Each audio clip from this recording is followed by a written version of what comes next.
How's it going, everybody? Last night I had the tremendous privilege of being a part of an early screening of the first episode of Death by Lightning on Netflix, which is now actually available, and I watched the other 3 episodes this morning.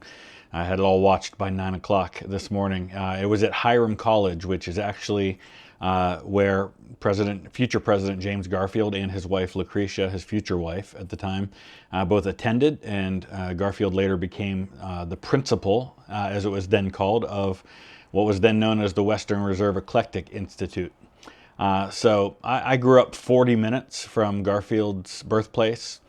I have the same religious background as him. We're both ordained ministers in the same kind of I don't want to say denomination, but background and theological viewpoint in Christianity. It's called the Disciples of Christ. I'm part of an independent church that was once associated with the Disciples of Christ. And so I'm a bit biased when it comes to James Garfield, like most Northeast Ohioans are. But I wanted to just respond a little bit to what I just experienced. First of all, last night was amazing. We had the Mike Mikowski, who was the writer and the main driving force behind getting this made, Death by Lightning, which is the story of James Garfield and of Charles Guiteau, his assassin. And it was phenomenal, by the way. We had Tim Garfield there, who's the great-great-grandson of the president. We had Candace Millard there, who wrote the book, phenomenal book, called Destiny of the Republic, which should absolutely be on your reading list. If you haven't already read it, definitely read it, especially if you're planning on watching the Netflix series. Phenomenal book. She was there, got to meet her as well as a number of other people, a number of members of the Garfield family. I think there were something like 15 of his descendants there last night. A lot of them still live in Northeast Ohio. But I am going to eventually do kind of a breakdown of the series, talk about what it gets right, talk about what maybe it doesn't get exactly right with the history. It's by and large very faithful to the history of what happened, and at least to all the main stuff. Like any piece of entertainment, it has to adapt some things for the sake of telling a story that makes sense and is also entertaining.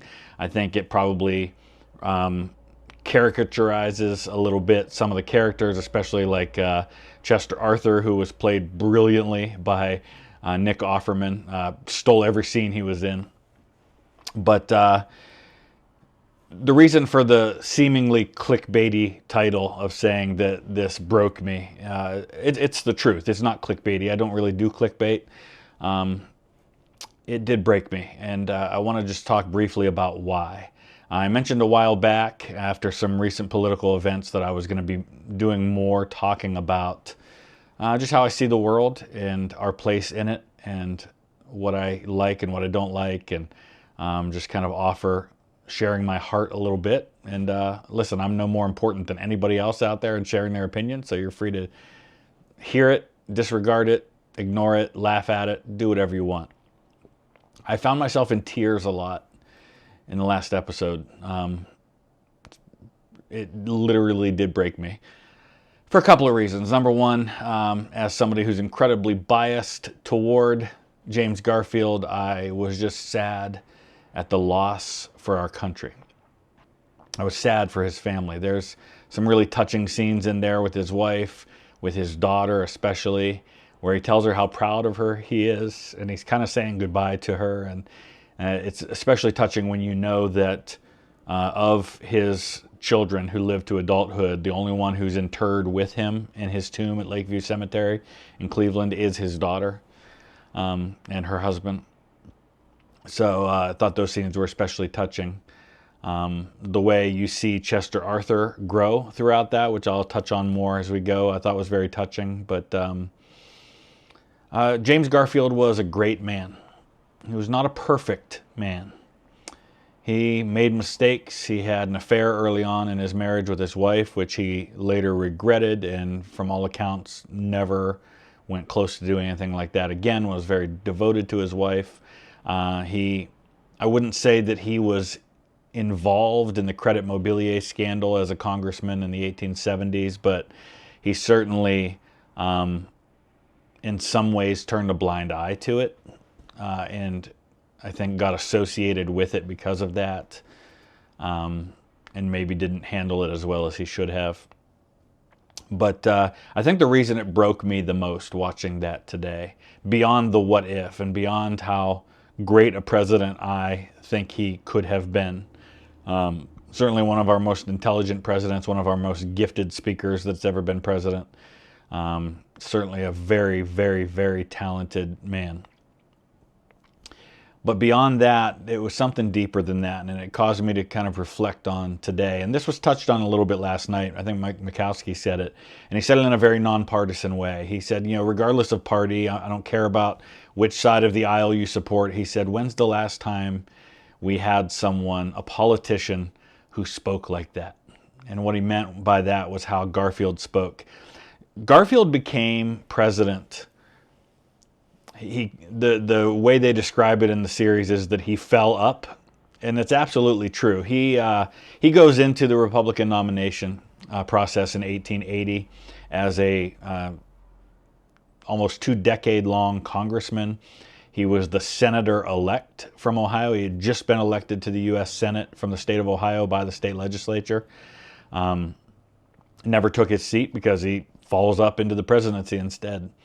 But he goes into the convention in Chicago in 1880, having been asked to give the nominating speech for Ohio's John Sherman, who had been a senator, and who actually ends up retaking that seat that Garfield had been elected to. Sherman was Secretary of the Treasury. And he goes in, and the other nominees are given somewhat decent speeches. James Blaine is nominated by a guy who gets his middle initial wrong, and they show that in the show. It absolutely did happen that way. I think he said James S. Blaine, and Blaine's sitting over, Blaine wasn't there like they show in the series, but he was like, it's G. Roscoe Conkling, who was very much all about power and influence and how he could wield that to his advantage and to the advantage of his friends. Gave the nominating speech for Grant, who was running for a third term after having been out of office for 4 years, and gave a speech that got people on their feet and kind of got people fired up. And then Garfield comes up, and he gives a speech where he doesn't really mention John Sherman until the very end of the speech. And some people later reported to Sherman, who wasn't there, that Garfield did him a disservice, because by the end of Garfield's speech, all anybody was talking about was, holy cow, who was that congressman from Ohio? Maybe he should be president. He just blew people away with his speech, and his speech was all about standing for what's right and the promise of America. And a lot of people have described him as the last Republican in the line of Lincoln. I don't know if that's true, but I see where people are going with that.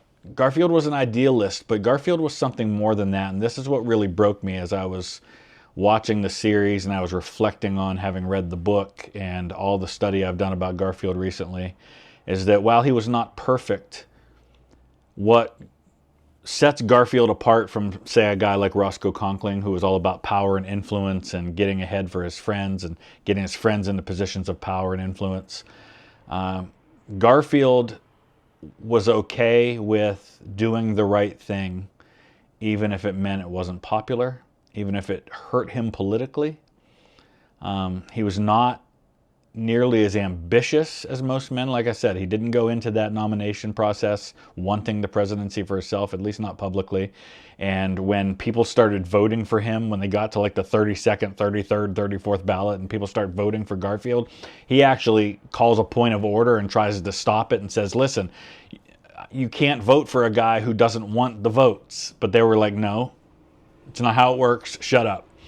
And he went from getting a handful of votes on one ballot to being the nominee on the next. And people saw something in Garfield. A lot of people saw something in Garfield. This was a guy who probably would have ended up commanding an army in the Civil War. He ended up the chief of staff under General Rosecrans. He led a brigade at Shiloh. He was at places like, he led a Union victory at Middle Creek.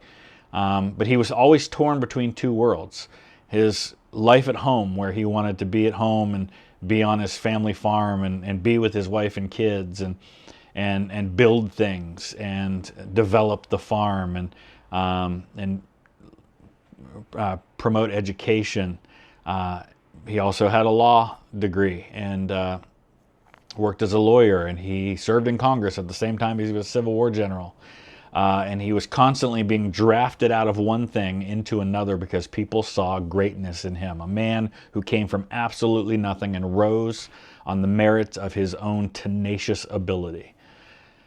And I found myself really sad because, oh my goodness, could we use a James Garfield in our country today? And that was what broke me.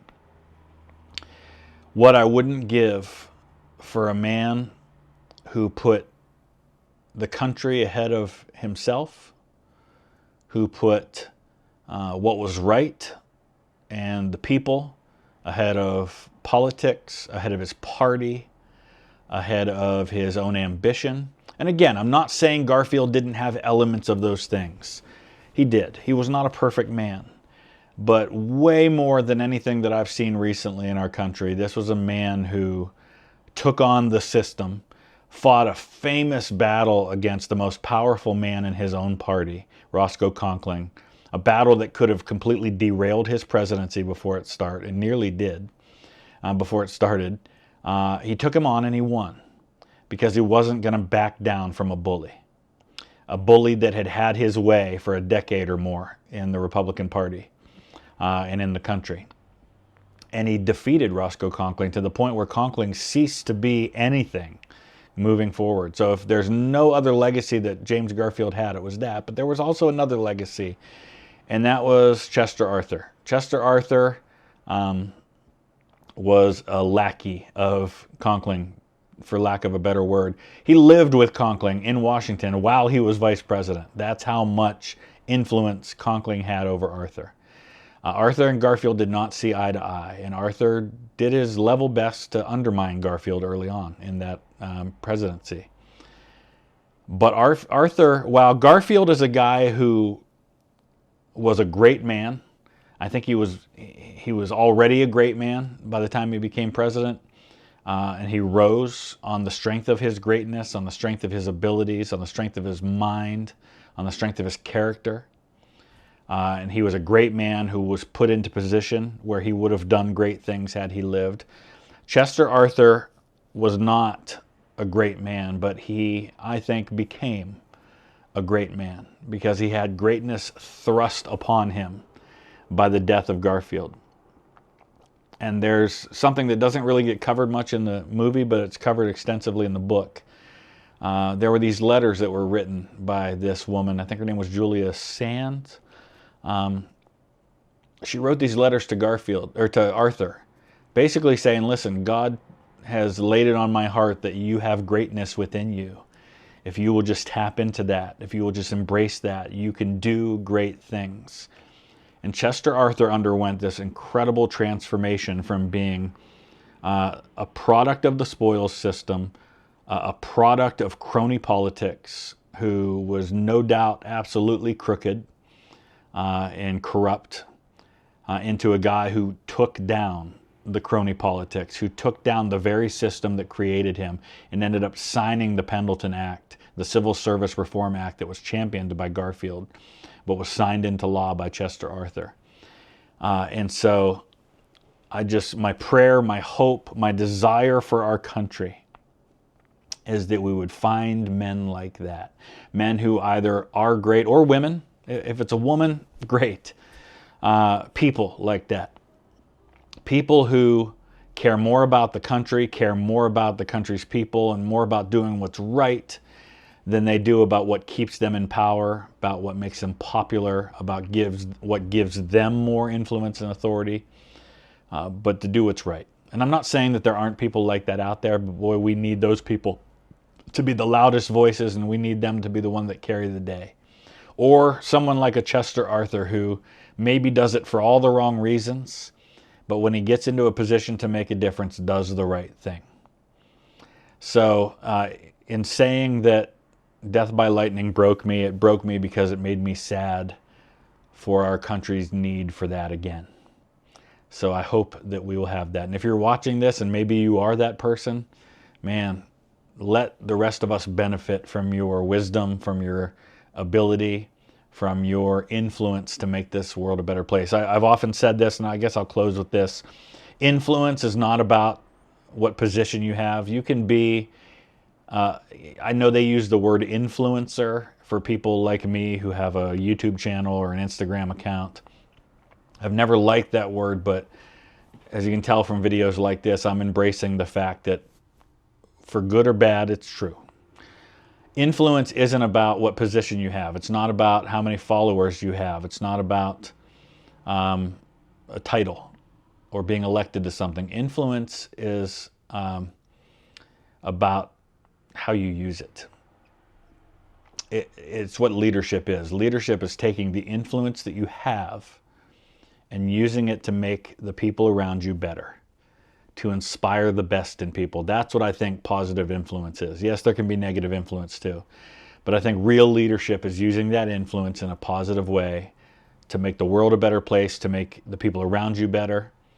And I want to challenge every single one of you to use whatever influence you have, and even if your influence is over one other person that you work with or somebody in your family, use that influence not for yourself, not to get yourself ahead, but to make those around you great.